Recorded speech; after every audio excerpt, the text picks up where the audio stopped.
नमस्कार, मी doctor Shilpa Pol from Eternity the journey within I. एटर्निटीच्या एंजल्स मेरे दोस्त या इंस्टाग्राम सिरीजचा हा दिवस 7वा. फ्रेंड्स, बरेचदा जेव्हा आम्ही कोर्समध्ये मेडिटेशन घेत असतो, कुठल्याही प्रकारचं, फक्त एंजल्सचं नाही, आणि मेडिटेशन संपल्यानंतर अनेक जण आपापले खूप सुंदर असे अनुभव शेअर करत असतात.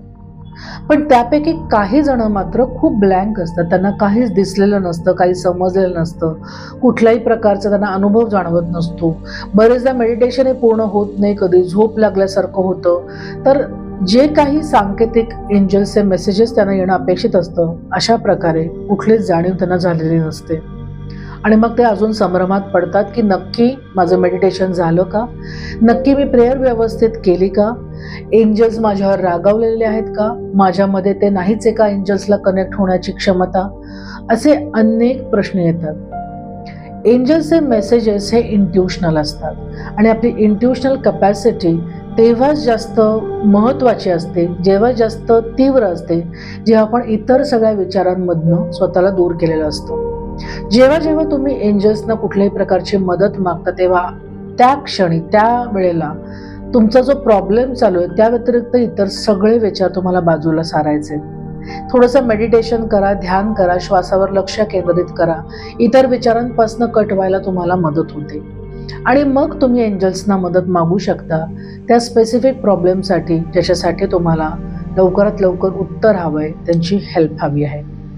दुसरी गोष्ट म्हणजे सगळेजण करतायत, कोणीतरी सांगितले म्हणून मी हा कोर्स करतोय, कोणीतरी सांगितलंय म्हणून मी एंजल्सची प्रेयर करतोय, पण कुठेतरी आज सबकॉन्शियसमध्ये या सगळ्या गोष्टींवर विश्वास नसेल, तर तो अविश्वास देखील तुमचा एंजलपर्यंत पोहोचण्याचा एक ब्लॉक ठरू शकतो.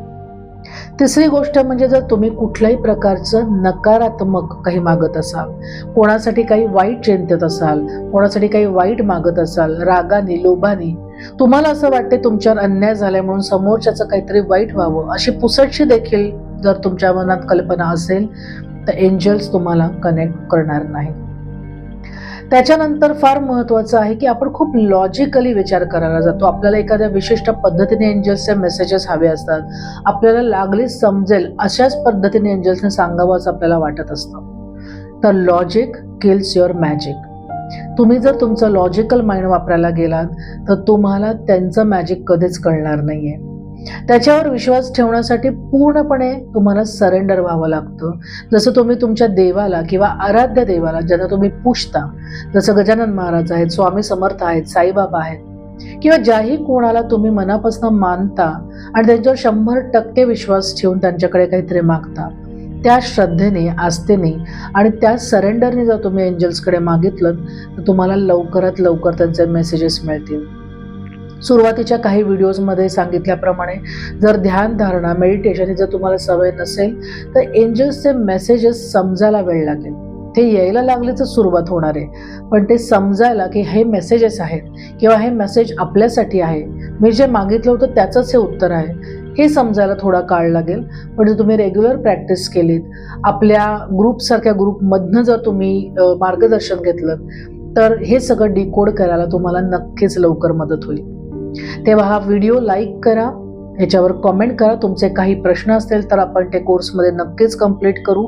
आणि तुमच्या आप्तजनांना, फ्रेंड्सना हा व्हिडिओ शेअर करा, जेणेकरून त्यांनाही जर या विषयावर जाणून घेण्यात इंटरेस्ट असेल, एंजलची मदत हवी असेल, तर लवकरात लवकर कोर्स जॉईन करायला त्यांना देखील मार्गदर्शन मिळेल.